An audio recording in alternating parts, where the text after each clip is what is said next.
মাত্র 10 দিনে ফেনজির প্রথম আউটলেট তৈরি করার চ্যালেঞ্জের আজকে ডে 4, আর ডে 4-এ প্রথমবারের মতো আমরা আমাদের নিজস্ব ব্র্যান্ডিং এর ব্যাগ বানাতে দিলাম। আসসালামু আলাইকুম, আমি অর্ক। প্রতিদিনের মতো ঘুম থেকে উঠে চলে গেলাম আমি আমাদের শপে। আজকেও সারাদিন বোর্ডের কাজ হবে, লাস্ট ডে কয়েকটা কাজ হয়েছিল, বোর্ডের অনেক কাজ হবে, যে কারণে একটু সময় লাগবে 2-3 দিন। আর যেহেতু আমি একটা চ্যালেঞ্জ নিয়েছি 10 দিনের মধ্যে সবটা কমপ্লিট করব, আর মাত্র 6 দিন আছে, জানি না কি হবে। এর মধ্যে বাসায় একবার বাল্ব নিতে গেছিলাম, যেহেতু বোর্ড মিস্ত্রিটা বলেছে আজকে রাত পর্যন্ত কাজ করবে, রাতে কাজ করার জন্য একটু আলো দরকার। আর আজকে একটু আমার ভয়েসটা ইগনোর করবেন, একটু গলা বসে গেছে, যে কারণে অন্যরকম লাগছে শুনতে। আর আমাদের শপের এই পাশটায় জুয়েলারি আইটেম হবে, তো এই পাশে শেলফ গুলোরও কাজ হয়ে গেছে আলহামদুলিল্লাহ। আর এই কোনায় একটা ট্রায়াল রুম হবে, ট্রায়াল রুমেরও কাজ শুরু হয়ে গেছে। যেহেতু আমাদের আউটফিটের বিজনেস, ট্রায়াল রুম তো দরকার। এর মধ্যেই চলে যাচ্ছি ব্যাগ বানাতে দিতে। যেহেতু আমাদের শপ ওপেন করতে আর বেশি সময় নাই, তাই ব্যাগ বানাতে দিতে চলে গেলাম। ব্যাগ বানাতে 3-4 দিন সময় লেগে যাবে।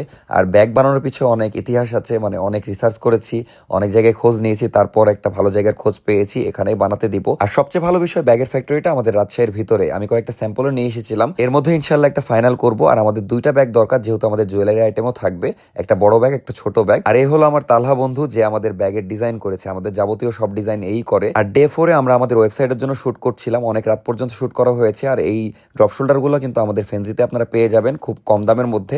যারা নিতে চাচ্ছেন ফেনজিতে নক করে নিয়ে নিতে পারেন। এই ছিল আমাদের ডে 4। ডে 5-এ ইনশাল্লাহ অনেক কিছু দেখতে পারবেন, কাউন্টারের ডিজাইন, তারপর ট্রায়াল রুম, সবকিছুই দেখতে পারবেন। তো দেখা হচ্ছে ডে 5-এ।